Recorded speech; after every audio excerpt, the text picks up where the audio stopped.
'అబా నటేష' గారు ఈ మూవీతో ఆయన కమ్‌బ్యాక్ ఇచ్చారా? Hello all welcome to cinema Bandi. Here is our non spoiler review of the film 'Darling'. Main లీడ్స్‌లో ప్రియదర్శి అండ్ నవా నటేష గారు యాక్ట్ చేశారు and directed by Ashwin Ram. First things first, movie మీద నా ఒపీనియన్ చెప్పాలంటే మూవీ అస్సలు బాగోలేదు. చాలా అంటే చాలా డిసప్పాయింట్ అయ్యా. 'బలగం' లాంటి హిట్ తర్వాత ప్రియదర్శి గారు ఇలాంటి మూవీ సెలెక్ట్ చేసుకోవడం చాలా డిసప్పాయింట్ చేసింది. మూవీ మొత్తంలో ఏదో ఒక హాఫ్ అయినా బాగుంటుందేమో అని ఎక్స్పెక్ట్ చేశా. But to be honest, both first half and second half రెండు కూడా అస్సలు బాగోలేదు. రీసెంట్ గా నేను చాలా ఫ్లాప్ మూవీస్ చూశాను, కానీ లిటరల్ గా ఈ మూవీ మాత్రం నా పేషెన్స్ ని టెస్ట్ చేసింది. మూవీ థియేటర్ లో నుంచి ఎప్పుడెప్పుడు బయటకు వచ్చేద్దామని అనిపించింది. డెప్త్ రివ్యూలోకి వెళ్లే ముందు ఇంకా ఎవరైనా ఛానల్ సబ్స్క్రైబ్ చేసుకోకపోతే వెంటనే చేసుకుని ఆ బెల్ ఐకాన్ ప్రెస్ చేయండి. ఇక మూవీ ప్లాట్ విషయానికి వస్తే, చిన్నప్పటి నుండి హనీమూన్ కి ప్యారిస్ కి వెళ్ళాలి అనే డ్రీమ్ తో ఉన్న మన హీరోకి multiple split personality disorder disease ఉన్న మన హీరోయిన్ వైఫ్ గా వస్తే వాళ్ళిద్దరు లైఫ్స్ ఎలా చేంజ్ అయ్యాయి అనేది స్టోరీ. ఇక పర్ఫార్మెన్సెస్ విషయానికి వస్తే ప్రియదర్శి గారు అండ్ నమా నటేష్ గారు యాక్టింగ్ అయితే ఓకేష్ గా ఉంది. అసలు మూవీలో స్టోరీనే లేనప్పుడు ఎవరెంత బాగా యాక్ట్ చేసినా కూడా మనం పెద్దగా రికగ్నైజ్ చేయలేం. మూవీలో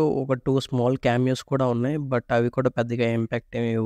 coming to the technicalities of the film, ఈ మూవీకి మ్యూజిక్ డైరెక్టర్ గా వర్క్ చేసింది వివేక్ సాగర్ గారు. సాంగ్స్ అండ్ బ్యాక్గ్రౌండ్ స్కోర్ కూడా బాగోలేదు. సాంగ్స్ అయితే ఏదో అలా వచ్చి వెళ్ళిపోతూ ఉంటాయి. అలాగే ఈ మూవీ సాంగ్స్ చూస్తున్నప్పుడు మైండ్ లో పాయింట్ స్ట్రైక్ అయింది. అది ఏంటంటే, ఎందుకంటే స్మాల్ మూవీస్ లో మంచి సాంగ్స్ ఉండవు. బై డిఫాల్ట్ ఇవి స్మాల్ మూవీస్ కాబట్టి ఇలా ఉంటాయో లేదా వేరే ఏమైనా ఇష్యూ ఉంటుందో తెలియదు, కానీ సాంగ్స్ అయితే మంచిగా ఉండట్లేదు. యాక్చువల్ గా నా పాయింట్ ఏంటంటే, irrespective of the movie story మంచి సాంగ్స్ మూవీలో పెట్టచ్చు కదా. ఈ మూవీలో డబ్బింగ్ కూడా నభా నటేష్ గారు చెప్పుంటే బాగుండేది అని అనిపించింది. There are few issues with the lip sync. Finally writer and director Ashwin Ram garu. ఈ కాన్సెప్ట్ కూడా యూనిక్ థీమ్ కాదు, because we already seen Aparichitudu. ఏదో కొంచెం కొత్తగా ట్రై చేశారు, బట్ అది మాత్రం వర్కౌట్ అవ్వలేదు. మూవీలో కామెడీ కూడా లేదు. ఐ థింక్ నేను మూవీ మొత్తం మీద 2 times మాత్రమే నవ్వా. ఆ డైలాగ్స్ కూడా చాలా వరస్ట్ గా ఉన్నాయి. So that's it for the review guys. నా రేటింగ్ వచ్చేసి 1.5 out of 5. ఛానల్ ని సబ్స్క్రైబ్ చేసుకోవచ్చు కదా. Thank you for watching.